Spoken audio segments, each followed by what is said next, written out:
안녕하세요. 저는 40대 후반의 여성입니다. 제게 작년에 정말 악몽 같기도 믿기도 힘든 일이 벌어지게 되었어요.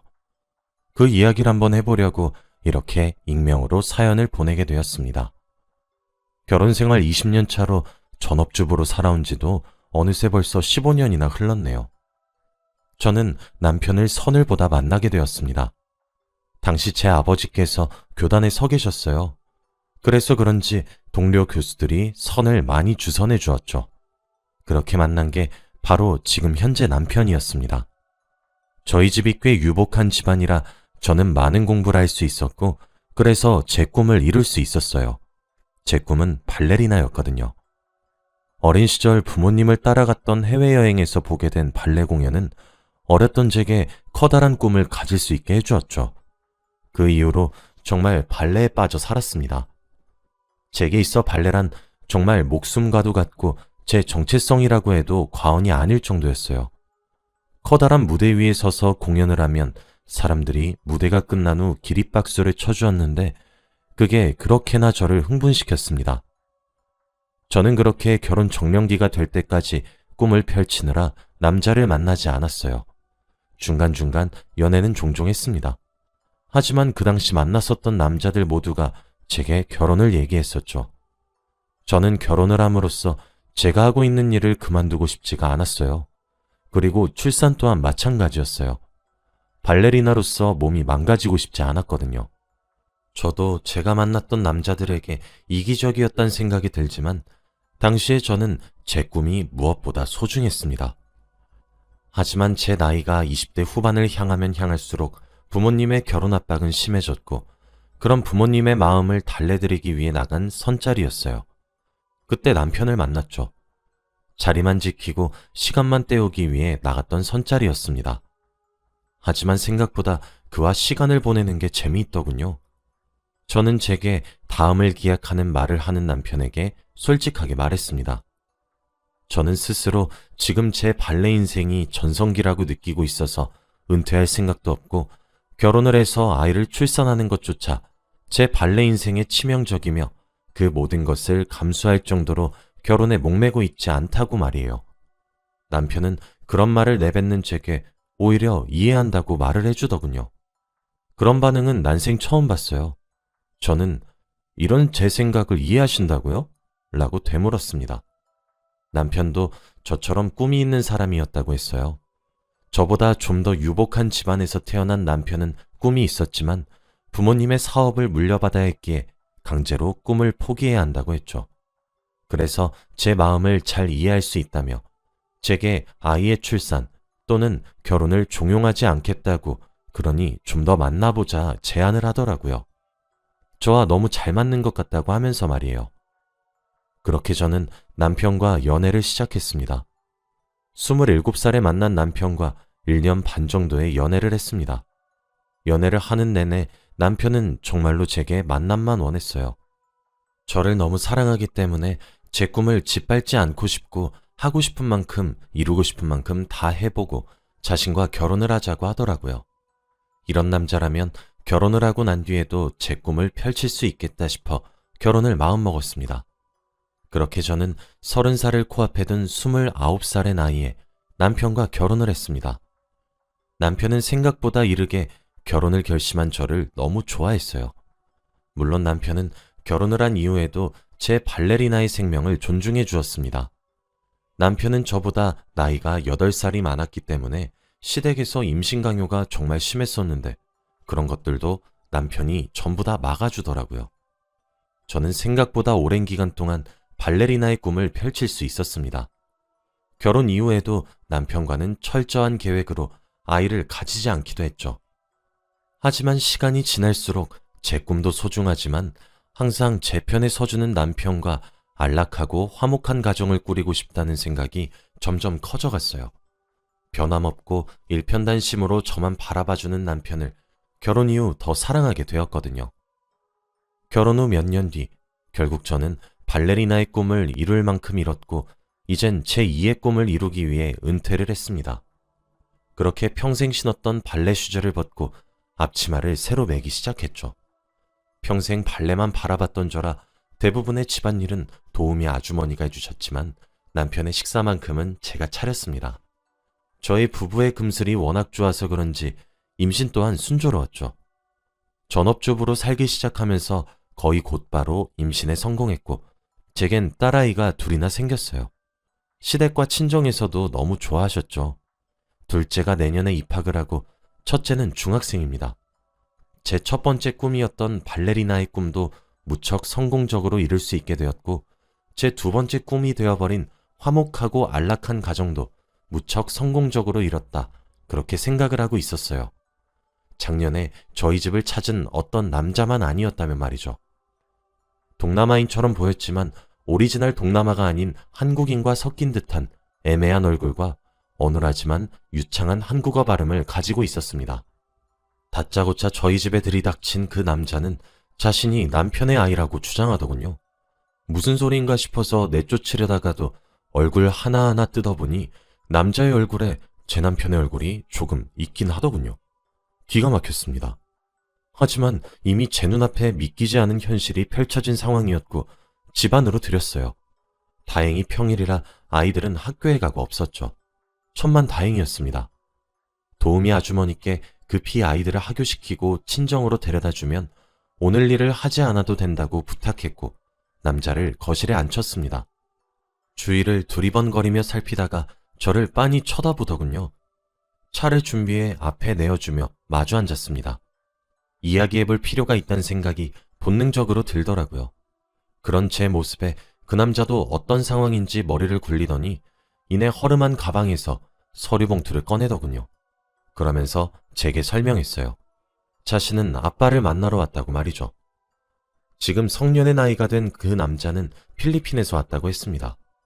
어머니가 병으로 돌아가셨고 그 때문에 장례를 치르고 유품을 정리하다가 남편의 존재를 알게 되었다고 하더군요. 남편의 아들이라 주장하는 그 아이가 내민 서류 봉투에는 그 아이의 모친으로 추정되는 여자와 제 남편이 메일을 주고받은 내용들과 돌아가신 모친이 그 아이와 찍은 사진을 주기적으로 보낸 증거들이었습니다. 남편으로 추정되는 쪽의 메일 주소를 보니 제가 알고 있었던 남편의 자주 쓰는 메일 주소가 아니더군요. 눈앞이 어지러웠습니다. 믿기지가 않았고 심장 뛰는 소리가 귓가에 들리는 듯 했어요. 제가 휘청거리자 그 아이는 되려 저를 부축해 주었습니다. 그러면서 제게 말하더군요. 아빠가 가정을 꾸리고 있을 줄 몰랐다고 말이에요.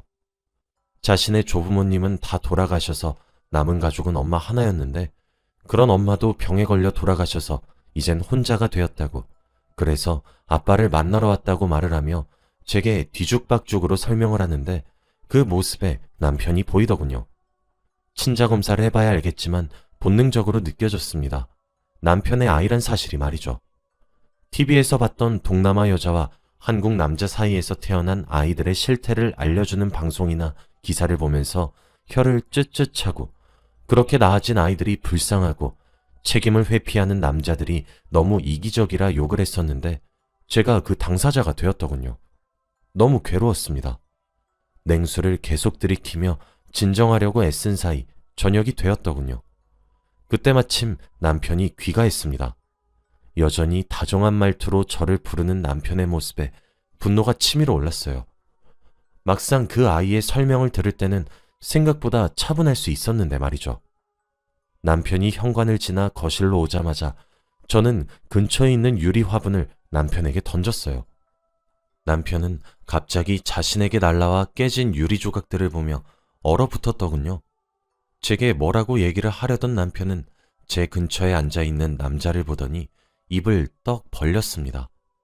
남편의 반응으로 저는 확신할 수 있었어요. 남편은 이 아이의 존재를 미리 알고 있었던 사실을 말이죠. 그러니 제게 화를 내기보다 자신의 말을 들어달라고 모두 설명할 수 있단 말을 짓거릴 수 있었던 거겠죠. 일단 저는 그 아이에게 지갑에 있는 모든 현금을 다 주며 내일 다시 오라고, 오늘은 밖에서 자달라고 부탁을 했고 그 아이는 알겠다며 돈을 받고 집을 나갔습니다. 그날 밤 남편의 설명은 참 기가 막혔어요. 20년도 더 된 일이라더군요. 저를 만나기 훨씬 전의 일이었다고 해요. 부모님의 사업을 물려받기 위해 필리핀을 가서 현장을 배워야만 했다고 했습니다. 그렇게 20대 초중반의 나이에 필리핀에서 머물렀던 기간은 3년이었고 그 시절 만났던 여자라고 말을 하더군요. 철없었던 나이에 저질렀던 실수라고 변명을 하면서 말이죠. 자신은 가벼운 마음으로 여자를 만났다고 합니다. 3년이 지나서도 종종 그 여자와 메일을 주고받기도 했고 출장을 갔을 때 한 번씩 만나기도 했대요. 그러다가 덜컥 아이가 생겼다고 하더군요. 남편은 아이를 떠나보내길 바랬지만 필리핀에서는 중절이 불법이었고 시기를 놓친 탓에 아이를 출산할 수밖에 없었다고 했죠. 그래서 아이의 엄마에게 제안했다고 합니다. 당신과 결혼할 생각도 없고 그 아이를 받아들이지도 않겠지만 아이가 성년이 될 때까지는 매달 지원해주겠다고 말이죠. 그러니 아이는 평생 제 아비를 모르고 살게 하라고 말이에요. 형편이 어려웠던 그 여잔 남편의 제안을 받아들였더군요. 만약 병으로 일찍 죽지 않았다면 그 아이는 평생 아빠의 얼굴도 모르고 자랐겠죠. 남편이 구구절절 하고 있는 말들은 모두 변명일 뿐이었습니다. 사람이 너무 어이가 없었던 거였는지 실성을 하게 된 것인지 남편의 이야기를 듣는 내내 웃음만 나오더라고요. 남편은 제게 빌기 시작했어요. 저는 남편에게 나가라고 했습니다. 남편은 제 완강한 태도에 내일 다시 오겠다며 집을 나갔죠. 다음 날이 되었고 아이가 다시 저희 집을 찾아왔더군요. 저는 그 아이를 데리고 제 시댁으로 향했습니다. 시댁에서는 저를 반기셨어요. 저를 무척이나 아껴주셨던 분들이었거든요. 제가 20대 초반 정도 되는 혼혈처럼 보이는 남자와 집을 방문하니 바로 옆엔 누구시냐 물어보시더군요. 저는 시부모님께 어제 건네받은 서류들을 내밀었고 아이에 대해 설명했습니다. 이 아이가 제 남편의 아들이라고 합니다. 라고 말이죠. 시부모님들은 뒷목을 잡으실 정도로 놀라셨고 허겁지겁 제가 내민 서류를 보셨습니다. 시부모님들도 남편의 부모니 저보다 잘하셨을 거예요. 남편과 많이 닮은 아이를 보면서 말이죠. 거실엔 한동안 정적이 흘렀고 아이는 안절부절하지 못하더군요. 그 아이를 보고 있자니 참 안타까웠습니다. 불쌍했어요. 애가 무슨 죄가 있겠습니까? 죄를 지은 인간은 제 남편이고 태어난 아이는 그저 피해자잖아요. 저는 아이에게 시부모님을 할아버지와 할머니라고 소개했어요. 아이는 어색하게 안녕하세요 라며 인사를 하더군요. 저는 아이에게 잠시 정원을 산책하고 오라 권유했습니다. 아이가 집을 나서자마자 시부모님께 얘기했어요. 남편과 이혼을 할 것이고 아이들은 제가 키우겠다는 말이요. 시부모님들은 무슨 낯으로 저를 붙잡을 수 있겠습니까? 저는 아무런 말도 하지 못하고 하얗게 질려있는 시부모님께 저 아이는 남편의 아이니 여기 두고 가겠다고 얘기하고 자리에서 일어나 집을 나갔습니다. 정원에서 마주친 아이는 제 눈치를 보더군요. 자신이 한국에 와서 진실을 밝힘으로써 제가 좋지 않은 상황에 놓였다는 것을 스스로도 알았겠죠. 죄책감을 느꼈던 것인지 뭔진 알 수 없지만 그렇게 제 눈치를 보는 것조차 불쌍했습니다. 솔직히 화도 나더군요. 저는 아이에게 말했어요. 친자 검사를 의뢰할 생각이고 그때까지 여기 머물라고요. 그리고 만약 내 남편의 친자로 밝혀진다면 난 너를 거둘 수 없기에 이혼을 하겠다고 말했습니다. 아이는 아무런 대꾸도 없었고 저는 그런 아이를 지나쳐 나갔습니다. 집에 돌아오니 남편은 회사에 출근도 하지 않은 상태로 저를 기다리고 있더군요. 그 사이 시댁에 전화를 한 것인지 남편은 제게 매달리기 시작했습니다. 그제서야 눈물이 뚝뚝 흐르더군요. 남편이 원망스러웠습니다. 그래요. 남편이 아이의 생계와 성년이 될 때까지의 넉넉한 양육비를 매달 보내가며 최소한의 책임이라도 진 것은 그나마 나았습니다. 최소한 악마와 다름없는 비인간적인 놈이 아니란 생각이에요. 그런데 이 악몽 같은 일을 어떻게 매듭짓나요? 제 친정엔 어떻게 말을 하고 갑작스레 아빠와 헤어지게 될 제 딸아이들에겐 무어라 설명을 해야 되는 걸까요? 너무나도 원망스럽더군요. 그동안 믿었고 존경했던 남편의 실체와 민낯이 이렇게 끔찍한 것인가 싶었습니다. 심지어 아이가 있다는 사실까지 숨기고 저와 결혼을 했으니 사기 결혼과도 다름없겠죠. 그렇게 저를 잡는 남편을 뿌리치고 집을 나왔고 친정으로 향했습니다. 친정에선 갑자기 딸아이들을 맡긴 일에 대해 물어보시더군요. 아이들이 할머니와 할아버지를 그리워해서 그랬다고 얼머부릴 수밖에 없었어요. 그렇게 친정에 지내고 있으니 그 아이와 남편의 친자검사 결과가 나왔더군요. 물론 결과지엔 남편과의 친자관계가 성립한다는 문구가 적혀 있었습니다. 그 이후 남편과 시댁으로부터 미칠 듯이 연락이 왔어요. 이혼은 참아주면 안 되겠냐. 아이는 두 번 다시 제 눈앞에 띄지 않게 할 테니 손녀들을 위해서 이번 한 번만 넘어가주면 안 되겠냐. 아들을 잘못 키워서 너무 미안하다며 시댁에서 저를 붙잡았고 자신이 전부 잘못했으니 제발 얼굴 좀 보여달라며 남편은 애걸복걸했죠. 제 심정도 억장이 무너지는 듯 했습니다. 아무것도 모르고 행복하게 살다 이게 무슨 봉변인가 싶었고요. 어디서부터 잘못된 것인지 알 수도 없었습니다. 이혼을 하는 게 머리로는 맞다고 생각이 들어도 막상 딸아이들의 웃는 얼굴을 보면 그게 정말 맞는 건가 싶었어요. 친정에 어떻게 알려야 하는지도 모르겠고요. 제게도 혼란스러운 일이었습니다. 일단 이혼에 대한 합의를 해야 했기에 남편을 만나야 했습니다. 남편을 만나러 간 곳에는 시부모님도 함께 나와 계시더군요. 저를 예뻐하셨던 어른들을 마주하니 참 제 마음도 많이 힘들었어요. 자리에 앉았고 남편은 미안하다며 훌쩍거렸고 그 소리 외엔 저희 사이엔 길다란 정적이 흘렀습니다. 그렇게 시작된 대화는 꽤 오랜 시간 나누게 되었어요. 대화의 결론은 남편 명의의 재산을 제게 옮겨주는 것이었고 그 외에도 시댁에서 따로 제 명의로 재산을 변경해 주신다는 거였습니다. 이런 식으로 보상을 해줄 테니 이혼만은 참아주면 안 되겠냐, 손녀들을 생각해주면 안 되겠냐고 말이에요. 자신들이 이런 식으로밖에 행동하지 못해 면목이 없다 하시며 돈으로라도 보상을 하겠다고 하시더군요. 남편을 뚫어져라 쳐다보니 남편도 시댁과 똑같은 소리를 했습니다. 남편은 제게 속여서 미안하지만 이것 외에는 정말 속인 것이 없다고, 저를 너무 사랑했고 놓치고 싶지 않았다고, 자신은 없는 자식이라 여기며 살았다고 하지만 자신의 피를 이었다기에 책임은 져야 될 것 같아 사랑을 줄 순 없지만 양육에 기반되는 지원은 해왔던 것이라고, 이렇게 저와 헤어지기 싫다며 저를 붙잡더군요. 현실적으로 그 아이는 어떻게 할 거냐고 하니 자신의 호적에는 절대 올리지 않겠다고 했습니다. 하지만 그 아이가 앞으로 살아갈 수 있을 정도가 될 때까지 지원만 하고 싶다며 그 부분은 아이와 협의되었다고 하더군요. 그 아이도 애초에 자신의 아버지를 찾아 경제적 지원을 찾기 위해 올라왔던 거라 하더군요.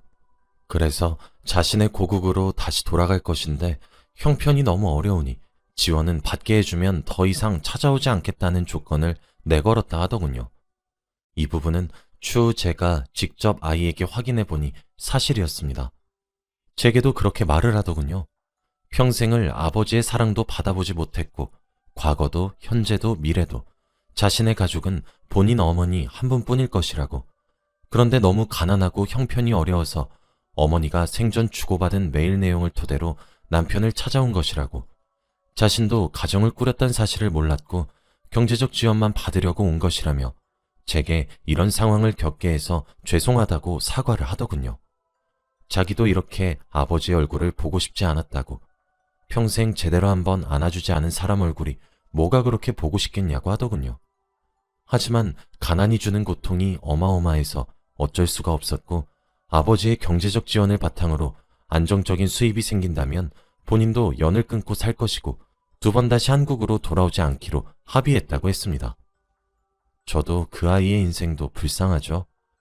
그 이후로 아이는 실제로 몇 달 뒤에 본인 나라로 돌아갔습니다. 그리고 저는 남편과 이혼을 하지 않았어요. 이 지옥 같은 일을 저만 겪어내는 것도 힘들었는데 무엇보다 제 아이들이 알게 되는 것이 두려웠거든요. 가뜩이나 사춘기를 겪고 있는 아이들에게 악영향을 끼쳤으면 끼쳤지 좋은 영향을 끼치진 않겠더군요. 남편과는 각서를 썼고 그 각서는 시부모님들의 도장과 변호사의 공증을 받았습니다. 각서 내용은 앞으로 미래에 이처럼 또 다른 아이의 존재가 나타난다거나 다른 사람과 사랑을 나눴다는 사실이 발각될 시 조용히 이혼을 진행할 것이고 그 모든 과정을 제게 맡긴다는 내용이었어요. 시댁에서도 그저 제게 고맙다며 본인들 명의이신 상가를 제 명의로 돌려주었고, 저희가 살고 있는 집과 차, 건물 등등 모두 제 명의로 돌렸습니다. 남편은 추후 이혼을 하게 되면 빈털터리가 되니 두 번 다시 바람을 피지 못하겠죠. 아이들을 위해 이혼을 참은 것도 사실이지만 저는 이 같은 상황에서도 남편을 참 믿고 있더군요. 여러분들이 들으면 제가 한심할지도 모르겠습니다. 하지만 제가 20년이 넘는 시간 동안 봐온 남편의 모습은 일관된 모습이었고, 제겐 다정한 남편, 아이들에겐 자상한 아버지였어요. 열심히 일구어낸 제 가정을 깨는 것도 제겐 참 두려운 선택이었습니다. 평생을 함께할 것이란 사람에게 이런 과거가 있었다는 사실이 참 아직도 믿기지 않고 가슴에 멍이 든 것 마냥 여전히 힘이 들어요. 제가 이혼을 하지 않고 제 가정을 지켰다는 선택을 한 것을 나중에 후회를 할지도 모르겠습니다. 하지만 아이들에게 아버지의 자리를 뺏을 수도, 진실을 얘기할 수도 없었고, 무엇보다 제가 혼자 살아갈 용기가 없어서 가슴에 묻는 선택을 했어요. 지금까지 남편은 쥐 죽은 듯 지내고 있고, 평소에도 제게 충실했던 남편이었지만 지금은 더욱 충실하게 행동하네요. 남편을 한 번 더 믿어보려고 노력해보려고 합니다. 제 긴 이야기는 여기까지입니다. 제가 내린 결정이 어쩌면 여러분들을 조금 답답하게 만들었을지도 모르겠어요. 하지만 제 딴엔 정말 많은 고민 끝에 내린 결정이랍니다. 얼굴도 모르는 여러분들이지만 응원을 받고 싶네요.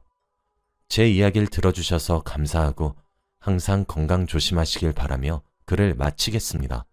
감사합니다.